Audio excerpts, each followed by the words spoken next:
everyone. And oh, there are those days that I absolutely love when I wake up in the morning and I know what I'm going to be doing today. And today is one of those days where you all get to be in on this conversation.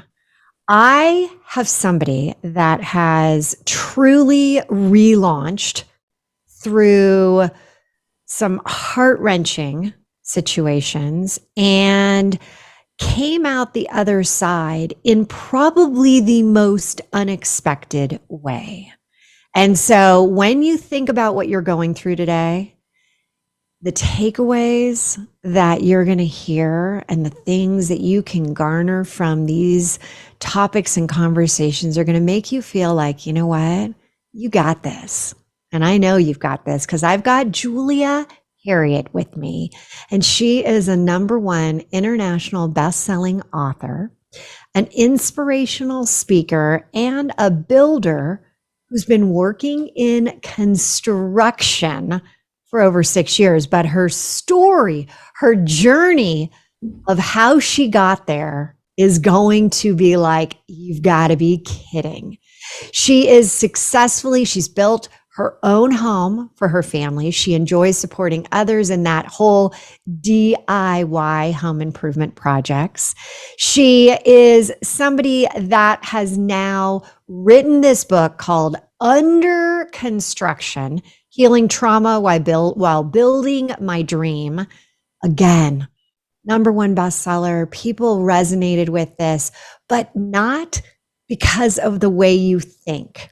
And so excited to have Julia with me today. Julia, thank you for coming on. And so, like I said, I woke up and I'm like, no way, this is going to be so good.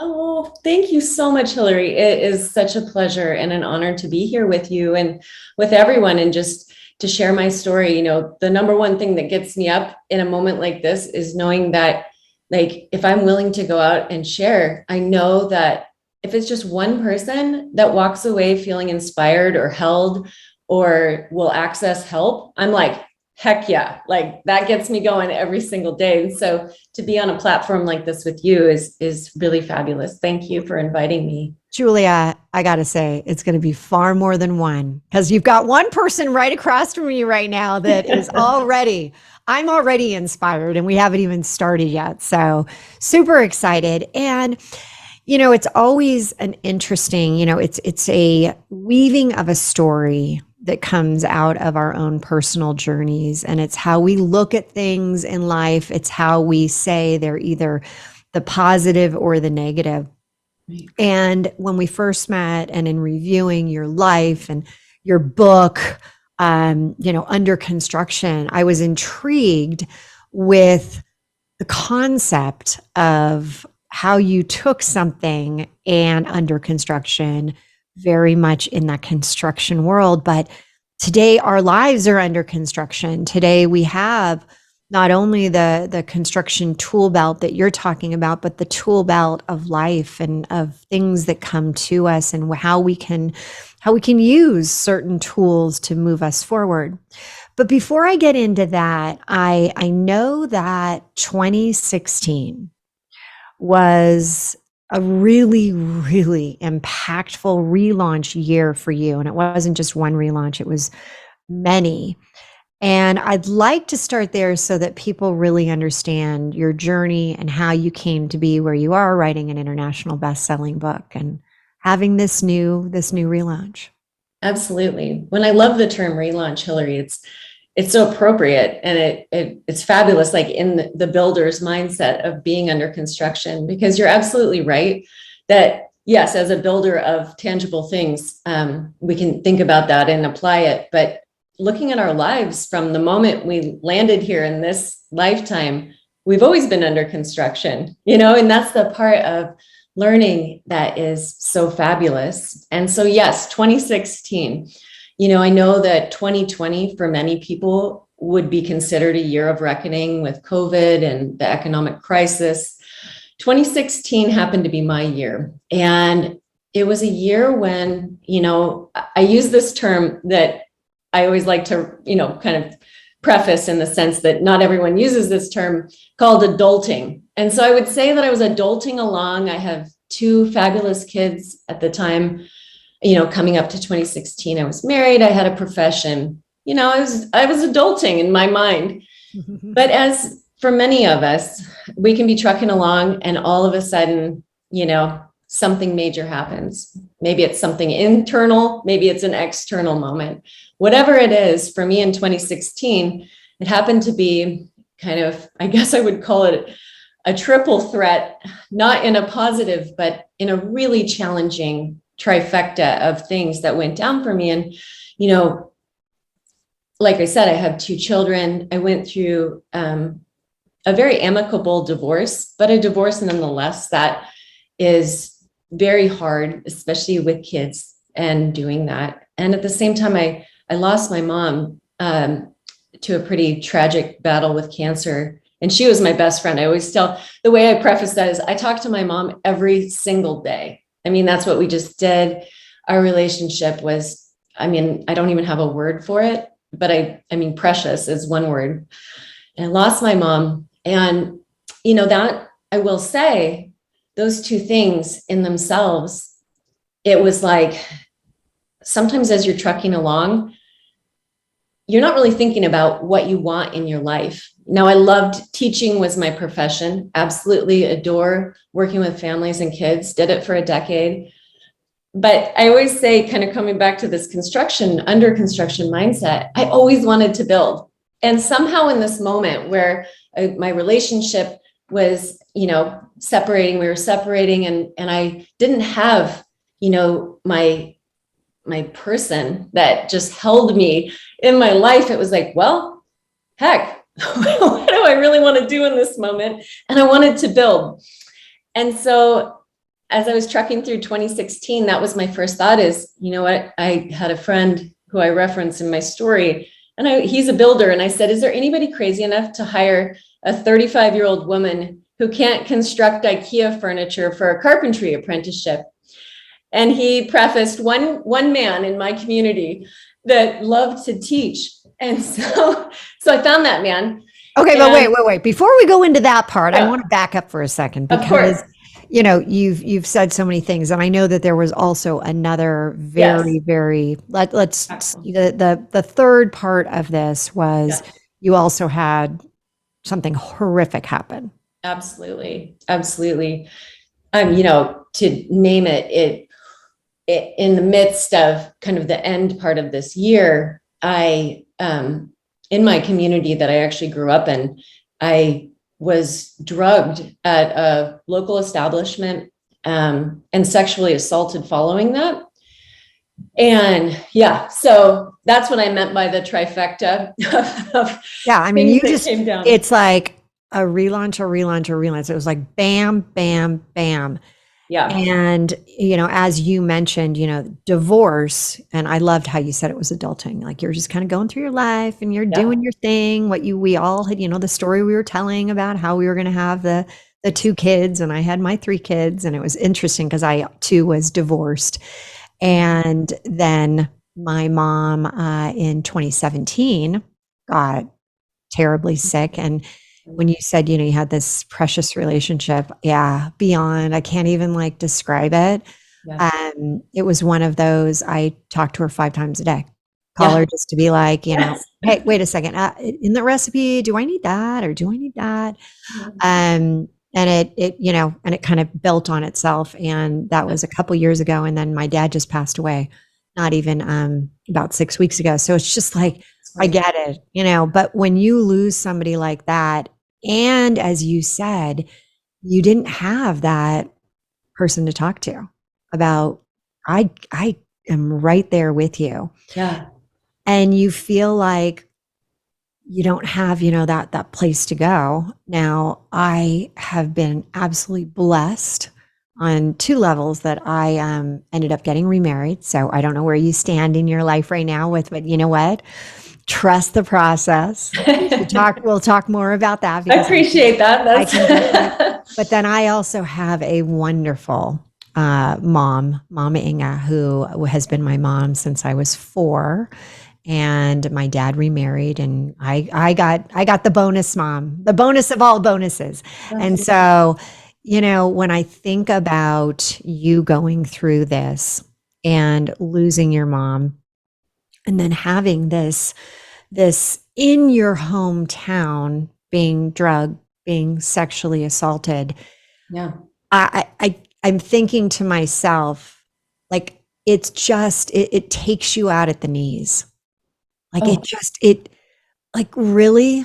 I mean, you kind of go through those thoughts of like, I don't even know. I don't even know like what's next. But you were able, you were able to do something that, and for those that are not seeing us, you're only hearing us. If you could see Julia, she's this beautiful woman. She's got this, flower in her hair. She's got flower shirt. She's got this, great Norwegian or Swedish or Danish blonde hair. You would never think that, looking at her, that this has been her journey. And that's something I really always say. You don't know what anyone else is going through. amen. Surface level. God, you just, and people will be like, "Hey, how are you?" And you're like, "I'm fine. I'm good." Right. Secondary question, really? Are you? Yeah. Amazing. It's amazing what will come from that. But help me understand, Yeah. end of 2016, you've had all this happen. Yeah. How did you how did you manage this? How did you go into 2017? What did you do? Well, that's a fabulous question, Hilary. And I'll jump back for a minute because it was several things that started being put into place. And I will say that, I always call myself a dreamer and a silly heart. And that is true, because though those might sound like insignificant qualities, for me, they're my like powerhouse qualities, with curiosity on top. But literally having Julia, my are we dream. twins? Were we separated at birth? Please. That I sounds think we delightful. I think we might have been, because I'm like, I've been called a dreamer, and I've been called, kind of way out Yeah. there with my, like, my silly heart as well. So I love that. I love that. Yes. And so this dream of building that I referenced as I was going through chaos, the one thing I knew is to not let go of my dream. And I knew that because I had had, years of practice with dreaming as my superpower. And so when I found a contractor who would hire me to just learn how to build, a series of wild events happened, as they do. And, one of my favorite pieces here about how did I do this, I have this insatiable desire to believe in good. And yes, the power of yes, like, not how am I going to do this? Let me figure out what I really, truly desire and really feel it deeply, and just keep saying yes and keep asking questions and keep connecting. And when I started working in construction, I fell in love with it. I was You are passionate. so great. Can I tell you something? You just want to get right to the construction, and I'm not letting you go there yet. I am like pulling the reins. I don't know what it's called in construction, but I'm like, I'm giving the hook and I I'm know, I pulling you love it. back, I because love it. because I know that there is so much goodness in what I'm going to get out of you. I know this. And you don't just go from 2016, ending of the trifecta of this, like, oh my God, to, hey, I'm going to start doing construction. I just found a person that can mentor me. You had this always this desire, this interest in construction. And can you help us understand, like, okay, education, you've been doing that, you've been really good at it.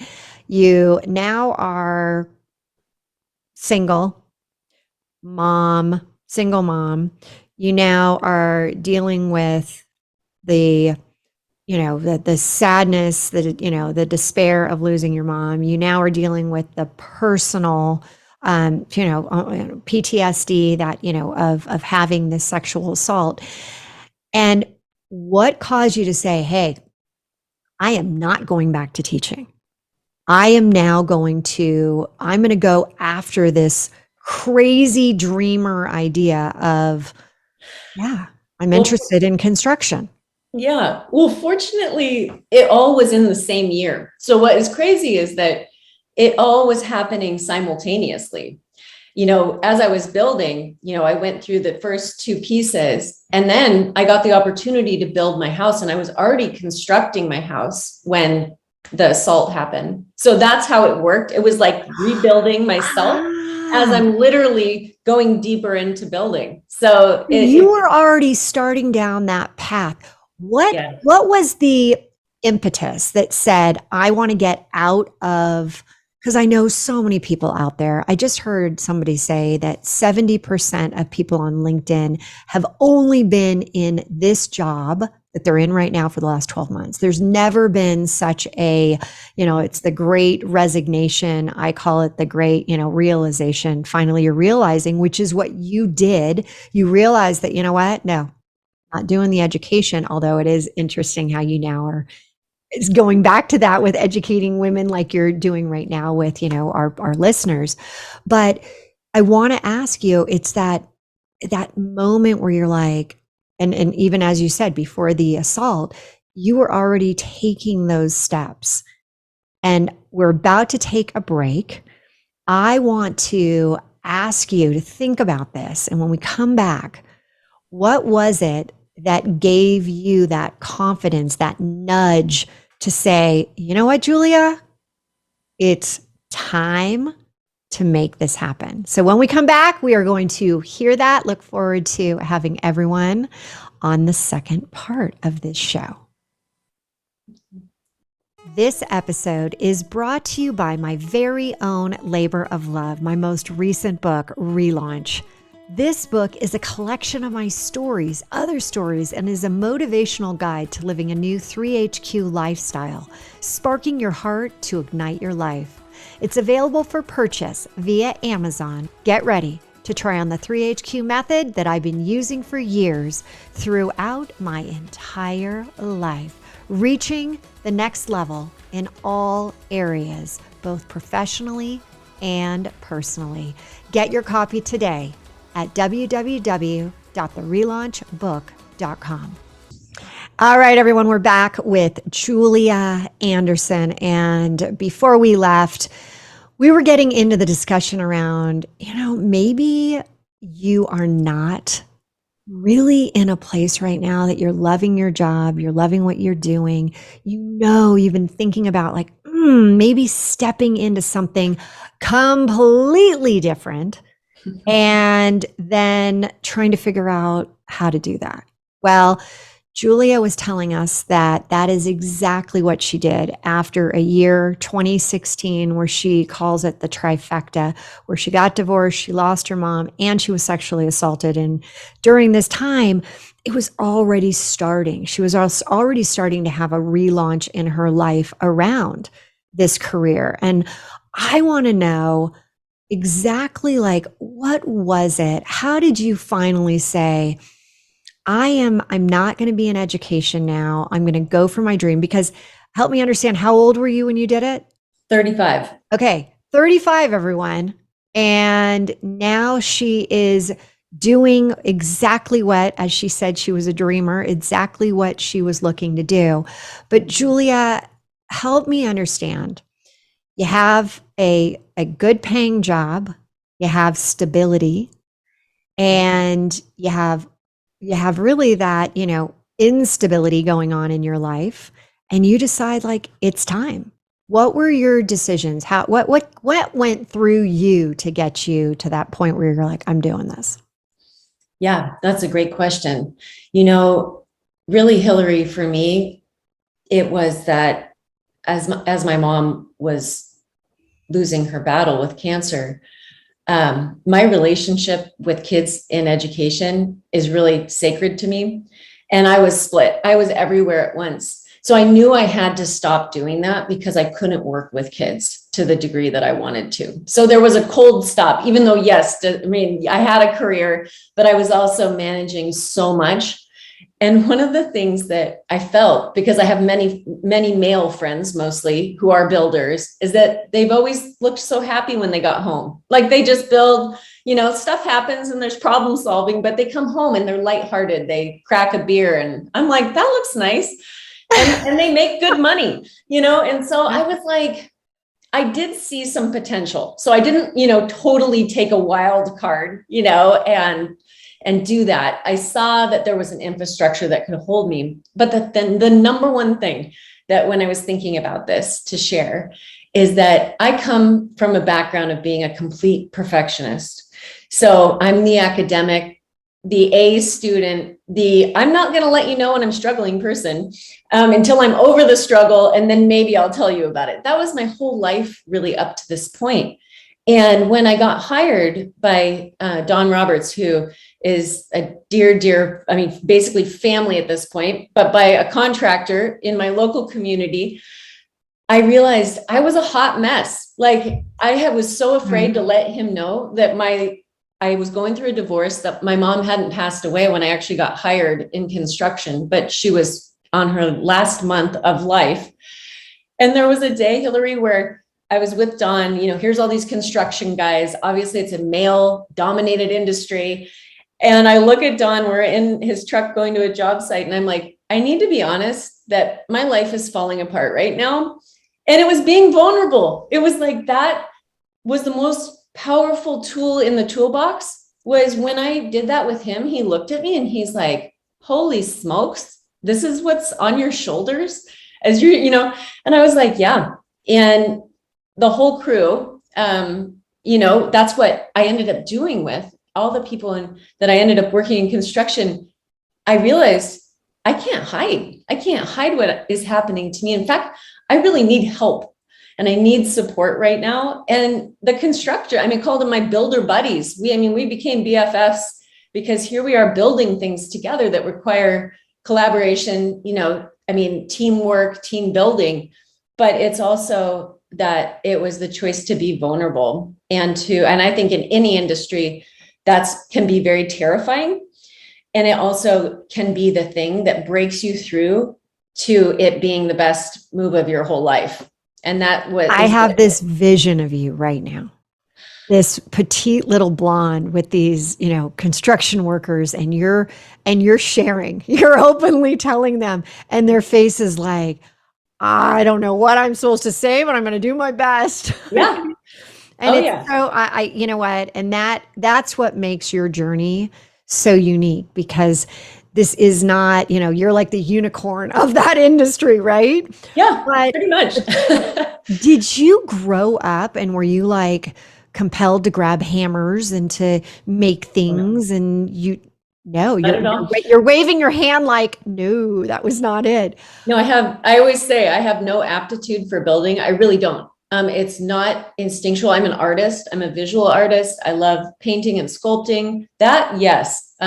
I call it organic art. Now, there is an organic component to building, obviously, but geometry, if I'm being completely honest, I cheated in high school. I have had to learn geometry through constructing and by asking really silly questions in the sense of being an adult, asking the questions. But it's all been hands-on learning and having, Dawn be a mentor and loving that mentorship. Okay, but I would be remiss asking you these questions if I didn't do this. Usually we go back and, somebody's like, I really need a change. That great gal that I actually put into the book, Leona Kocher, I said, what do you really want to be doing? She was a high-powered attorney. And she's like, I just want to write. I've wanted to write since I was young. I love it, but writing wasn't going to pay the bills. Writing wasn't something my family wanted me to do. Writing wasn't going to, support me in the future. All right. You're telling me that you didn't actually even think about construction. No, that's why I wanted it so badly, I think, because I was the underdog. I feel like that because it was so hard for me. And I remember a moment trying to build a picnic table with my dad and him looking at me like, sorry, kid, this just ain't your thing. And yet I was like, this is my thing. And, I guess that's one of the pieces is that, I definitely don't give up. And that's the part where even when there were some doors that seemed shut, it was like, what, someone can teach me. And maybe it's my background in teaching where I've worked with students that people have said are unteachable. I was like, I have never believed that. I But there don't think must have been a spark. There was a spark in some way that, I mean, you could have gone down the path of, any different road, right? Instead, absolutely. construction. And I'm still trying to wrap my brain around this, that you decided that the first step was building your own house. Well, the first step was finding an apprenticeship because I knew I Okay. needed to just learn basic skills. And that's what I did. So we were working on remodels.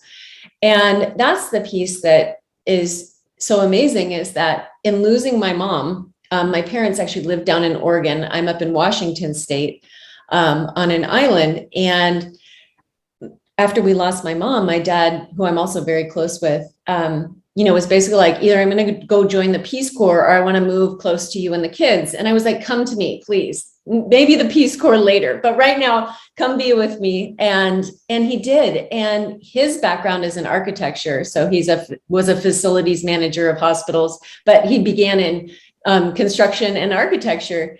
And we literally, were sharing a glass of wine before, like I was already building with Dawn and the crew, but before we even had this dream of building my own house, other than in my heart. And my dad looks at me and he's like, what if we do it together? What if I design the house? And what if you and the crew build it?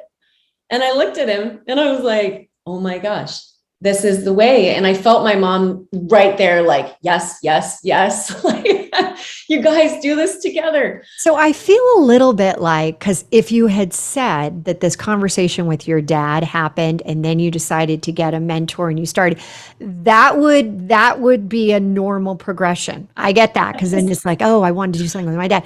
But the fact that you had already gone out and found a mentor on something that you really had never passionately been involved in. Now, I have to say, I've already mentioned, my mom, Inga, and we watched together, and she absolutely is like one of the biggest fans. And we literally, the Love It or List It, any of those home building shows.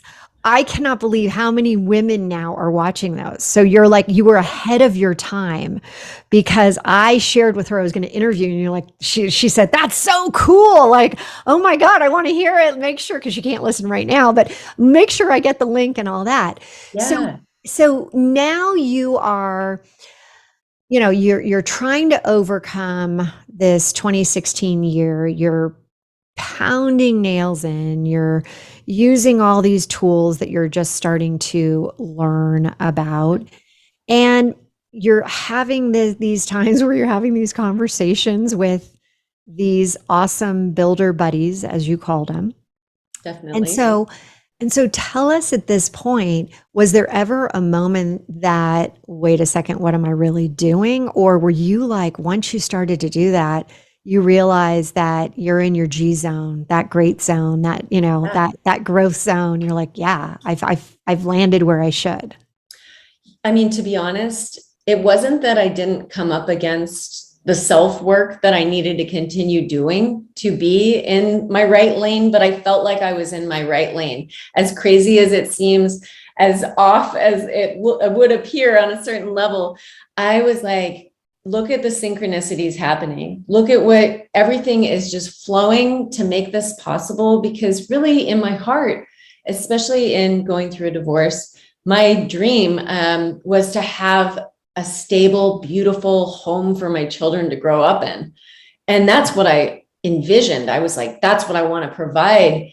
And to be a part of that, I mean, when I go through my house, when friends come over for dinner, I can walk them through the different, it's like, not just like, hey, this is my art on the wall. It's like, I built this deck and this is what was hard. Or like, oh, I remember when we had that trouble tiling in the bathroom, it's like, it's a funny narrative, but every single component of my home was built with people that I love, and they all contributed to it. And I mean, that to me is like, what gets me going, what makes me know that I'm doing what's right. It's that, and I have this product now, because literally, to just reference, as the year went through, and once I was assaulted, we had just laid the foundation. So we have a concrete foundation, and that's all we had. And the week after I was assaulted, I remember going to the job site, because I was living elsewhere, obviously. And it felt like, the crew was there. It was pouring. It was November. We were all sad. Everyone knew what had happened. But it was like, oh, hell yeah, we're going to build. We're going to build everything back. It was like, that's how I felt. I was like, give me that screw gun. I wish you could see right now. I just got massive chills, that they were all it really there. felt like that. It was, no less in my world that it was the raising of the flag, in World War II, where it's like, nope, this ain't over yet. And I remember we were in the pouring rain and we were, basically lifting the first wall together, and it felt exactly like that. And I think we were all crying, to be honest, because once we put that wall into place, that meant we had a house started, and that was, I could cry right now. I'm already tearing up. I can feel how it felt to hold, the 2x6s in my hand as we're pushing, and it's hard. And, and there we were setting it into place. And that began, it was like, I can't quit. Both this is my dream and I'm not going to let my kids down and my dad down. And it's like, I'm going to do this. And it helped me immensely, because that was healing in itself. I will say building was an awesome form of healing. Some people get into kickboxing, some people, do different athletic sports. That's awesome. I feel that, because the physicality of owning myself and my body and my strength was very important through building. So I knew, I was like, I'm not giving this up. What's so interesting is that in the relaunch, we actually use a lot of metaphors around, that foundation, how important the foundation is. And that, if you don't have solid foundation, and I grew up in LA, so earthquakes were all the time, right?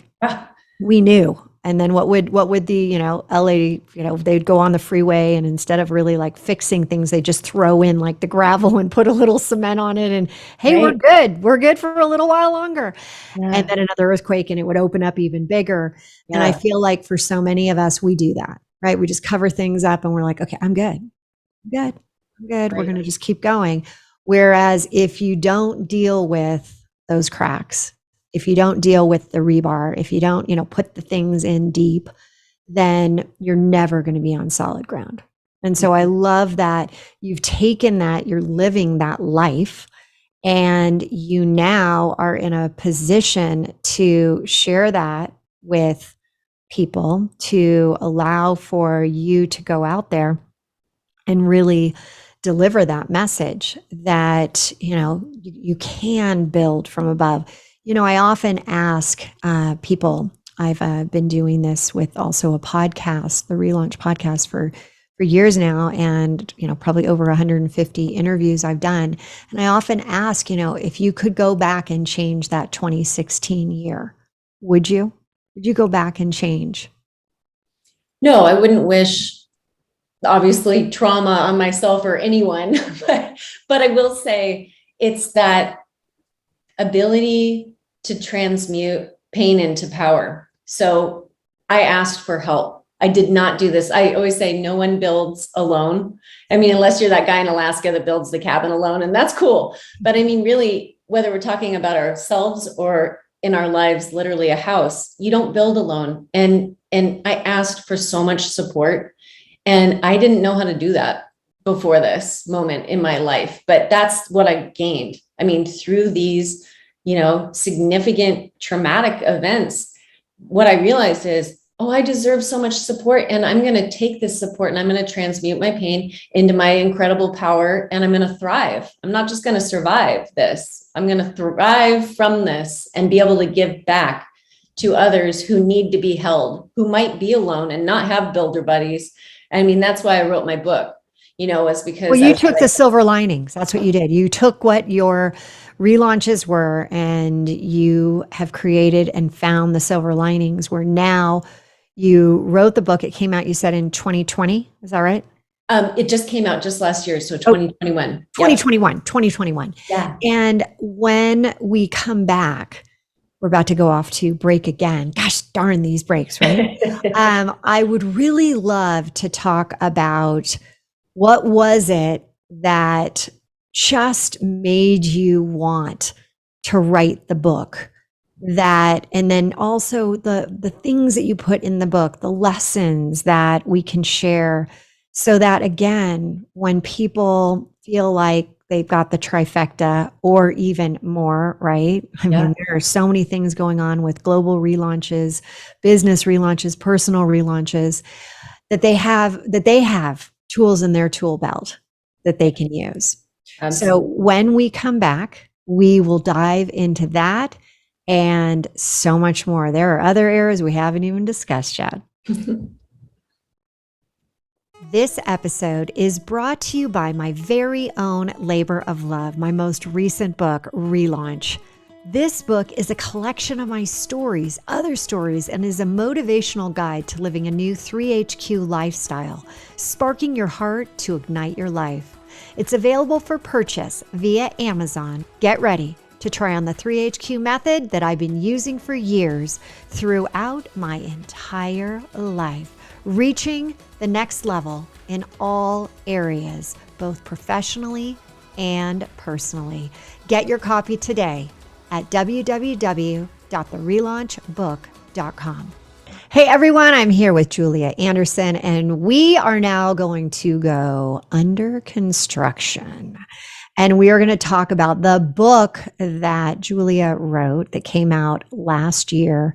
And so, again, so many similar paths that we have taken. I just got my book out a couple months ago, The Relaunch, Spark Your Heart to Ignite Your Life. And I wrote it during COVID. I didn't have the luxury to do the eat, pray, love when my mom died and go out and find myself, and or do the wild and go out and hike and find myself. Because of COVID, we were locked in a room, locked in an apartment, locked in, a place. How was the experience after losing your mom and then having the divorce, the sexual assault, the loss of your mom? How did that impact your decision to write a book?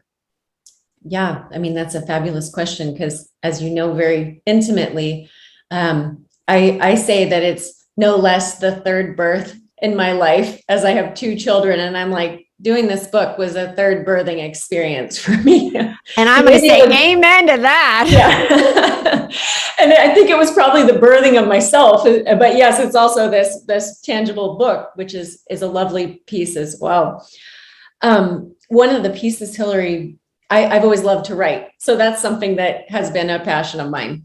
And it was very hard because after going through 2016, I now know, because I have sought a lot of therapy and support, that it's very common when you go through trauma to, your body, your brain and your heart, you can't create because you're just surviving. First, you're just like, okay, I've got to survive.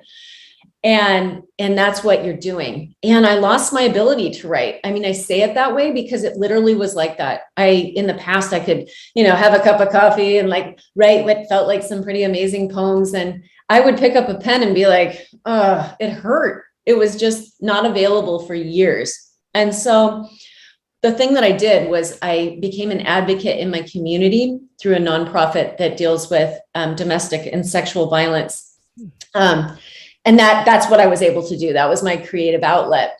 But it was very interesting because I had so much support there, and I started public speaking, which it's like, you just kind of, you take these baby steps, and it's like, I mean, or sometimes they feel like giant leaps, but sometimes they're just small steps every day. Like, okay, I'm going to push myself to send this email, or I'm going to just try one more thing. But it truly was with my book that it was December of 2020. And I did one of those 30-day book writing challenges on Instagram. I was just like, wait, maybe I just need a little fire under my seat to try this at this point. And I gave myself, if I just wrote drawings, doodles, like if I showed up for 30 days, something would happen. And that's how I got started. I got traction. And I just wrote a bunch of short stories from my experience of 2016 and a little bit before and after. And that's what did it. So I had 30 days of short stories. And from there, I knew, oh my gosh, okay, how do you do this? And so I sought support from an absolutely fabulous team at Davis Creative, major plug, because they helped me with having a writing coach and all of the support for doing self-publishing. But it truly was, once I got the momentum, once I committed and I did light a little fire, I was like, oh, the story's here. I have my words back. I have my ability to connect myself with this expression of myself. And it was thrilling. I mean, it was like I had never written before in my life, even though I had for all of my life.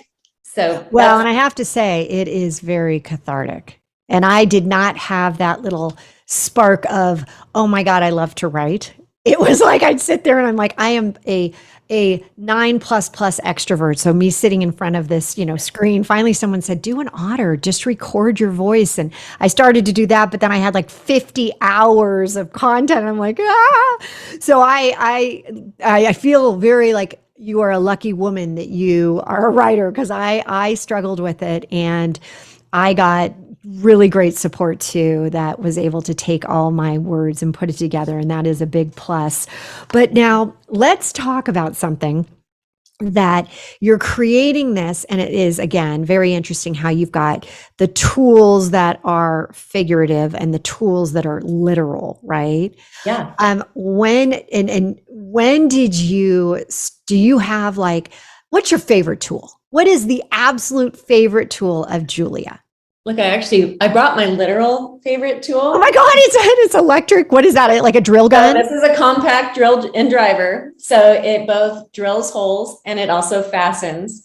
And this is, I always tell women, because it's intimidating, right? I mean, if you've never used, a drill, it can feel like, gosh, like I might do some real damage with this. But I know so many women, especially, and some men, who, hammer nails into the wall when they're hanging stuff up. And I'm like, don't do that. Just don't. You will regret doing that, when you can have a simple tool like this. And this one is a DeWalt, which they should hire me, because this is a great mid-grade, company that makes tools that will last, especially if you're kind of a weekend warrior. Okay, you need to be an affiliate partner for them. We need to discuss this. We have to move you into that. But as she's holding up her DeWalt drill, by the way, this is what she's doing if you're only listening. Yes. So here's the thing. Are you one of those? Do you watch those shows? Do you watch the home improvement shows? Does that, now, is it exciting you, or I'm not, I'm doing the real thing? Well, I'm funny. I don't watch a lot of shows. I am a doer. I love doing until I have to put myself to sleep. And of course, working in construction now for almost 7 years, I'm doing it a lot during the day and learning a lot. Dawn is an incredible teacher, and the whole crew have shown me so many skills. But I very much appreciate the world of it. And there's so much to learn, and so many different ways to approach any project. And I get excited about that. The creative end of it is thrilling to me. When I see what people do to spaces, I'm like, that is awesome. It is. I think those shows are incredible, because you sit there and the before and after, especially the one that, I said, love it or list it. It's one of those where, they have it and somebody this woman, Hilary is by the way, her name, she comes in and decides, oh, let's fix this up. So you can decide, do you want to keep the house or list it and go out and buy another one? And so they have the real estate agent. And I love it, because then I look at it, I'm like, oh, but it's so good. And then you see what they're going to get. And I love all of that. But what's really funny is that I love watching it. I do find it very fascinating, but I'm that person that I don't want to do any of that. The stud, I think that's finding it. I'm the person who actually put something up and then it ripped off the wall because there wasn't a stud behind it. I didn't realize that. So then I learned you should be using this. What's it called? It's called a stud finder. A stud finder, which is so funny, right? A stud finder. I know, it's kind of a cool term too. Such a good name. But anyway, so I laugh because it's just, I can watch it, but I don't have that desire to do it. But you actually did. So in your book, the lessons that you really are sharing, can you share some of those with us? Well, the biggest piece. So if you read my book, there's references to building, of course, but the true references are my toolbox. Yes, I've got my drill and I've got my tools. but it's the tools that really help me go from where I was as a 35-year-old entering 2016 to who I am now as a 42-year-old woman, really living in my authentic best life. And, as somewhat simple as this sounds, because people reference it a lot, especially in the self-help community and self-building community, meditation has been the biggest tool in my toolbox that I used to totally poo-poo meditation. I'm going to own that. I was like, I don't have time to meditate. Like, I want to go running. I want to move. And meditation has completely transformed, especially I'm an anxious person, which probably is coupled with this need to move all the time. And I have a meditation practice that I perform both in the morning and in the evening. And I no longer have anxiety. I mean, literally, I was a person with panic attacks, especially, coming up to 2016. It was debilitating. One of the things I learned. Can you share a little bit about what is that meditation practice that you do? Absolutely. So it's twofold. One piece is coming back to breath. So I learned that breath work is absolutely essential as a part of meditation, because meditation, like I thought meditation was have no thoughts. So I'd sit, right, and try to have no thoughts. And it was like, okay, this is impossible. I'm done.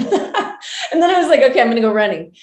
And really what I realized is that in order to be an incredible builder of your life, as well as to be safe at a job site, that center of focus. So I find my breath, I do a simple 2 in count, and then I do a 6 out breath. And I do that. Sometimes I only have a minute, literally, like I'll have a minute, or I'd be in the middle of my day, like before coming here right now. It's so centering. So I call that a form of meditation. I mean, I like to do guided meditation. So I have like some of my favorite people that I listen to that bring me into my body and help me, really focus on different energy zones. But the breath work is essentially all that we're doing when we meditate. It's coming back to breath. So when we wander off about our grocery list, it's like, no, come back to breath, babe. Like, come back and really enjoy that your body's breathing. And if you just start there throughout your day, take like 2 times a day where you're really breathing and loving it. You're like, oh my God, look what I'm doing. And you focus on it, like that's, to me, like if you start there in your toolbox, you will desire more. You will find yourself like, okay, what would it be like if I did 5 minutes? Listen, that happened to me. I was one of those that I'm like, it was so crazy noisy in my head. I don't want to be here. Yes. It's like, this is the last place. I want to be out there. I want to be doing things. Yes. And when I started to do it and I started to just take it 1 minute, then I did, next week, 2, 3 minutes. And then I ended up with 5 minutes. And I'm like, I actually want more. And there were times I literally had my husband E say, we'd wake up in the morning and I'd be like, I'm just going to do a little meditation before I, get out of bed. And then he would come back up and be like, you're here for 30 minutes. Are you going to come down and have coffee and tea with me? And what are you doing? So I appreciate that. Well, I want to ask you, Julia, we know that we can get the book Under Construction. I assume it's available everywhere, but where can we connect with you, learn more about what you're doing, and hear more about the beautiful Julia? Oh, I love that. Well, the best spot, the landing page, is really my website. And it's simply Julia Harriet, HARRIET.com. So juliaharriet.com. And it's fun because you mentioned, enjoying the kind of reality home building, programs and shows. I did launch a YouTube channel that you can find on my website that will show you if you want to learn how to use this. I am absolutely going to go see this. What are your top 5 tools that you always recommend? Like if I'm starting out, I'm like, I just need tools. Yeah. Well, they're really simple tools. I stud finder, and then, I really love. We all need one of those in our life. Yes. So stud finder, drill, a level is super important because we're always hanging things and we don't want them to be like, off-centered and cockeyed. So I'd say those are the top 3 that just immediately come to mind. And, then from there, it is important, like having a hammer. It's awesome. There are times to nail, just not if you want to hang a picture. So a solid hammer that feels good in your hand, not a framing hammer, just like a nice finish hammer. And well, I mean, a screwdriver, to be honest, because you don't even need a screw gun because you can use your drill to do both. But a screwdriver is nice for the finished work. So You have this YouTube show. I do, and I have my top 10 favorite tools on there. It's my very first episode. So if you go all the way back, you can see my top 10. Oh my God, I love that. And then how else can we engage with you? Is there other ways on your website? What else do we have? Social media. So, I mean, literally the website's nice because you can bounce everywhere to find me. I'm on Facebook. Julia Harriet is my pen name. So if you Google that with under construction, you're going to find me all over the place. Oh my gosh. Well, this has been so much fun. And I loved when we first met and I had the opportunity to say, okay, seriously, like you've gone through all these massive relaunches and you now work in construction. You're this, badass dame. You're like, dang, I love this. And you also are making such a difference in so many people's lives by what you're doing in terms of others that have been sexually assaulted and helping them. So thank you, thank you, thank you. And I have to say, next week, I have Sarah Lascano, and she's the founder of Ray Zen Energy. And here's the thing. If right now you in your body are feeling some form of discomfort, then we have the solution for you. She's going to help you understand how your health is directly related to your energy, and we're going to go there. So everyone, thank you for being here. As always, this is the Relaunch Live, and it's about living now, loving now, and relaunching now. So thank you again, Julia. What a pleasure. So much fun. Please, everyone, go to YouTube, check her out, go to her website, and most importantly, pick up Under Construction. We'll see you next week.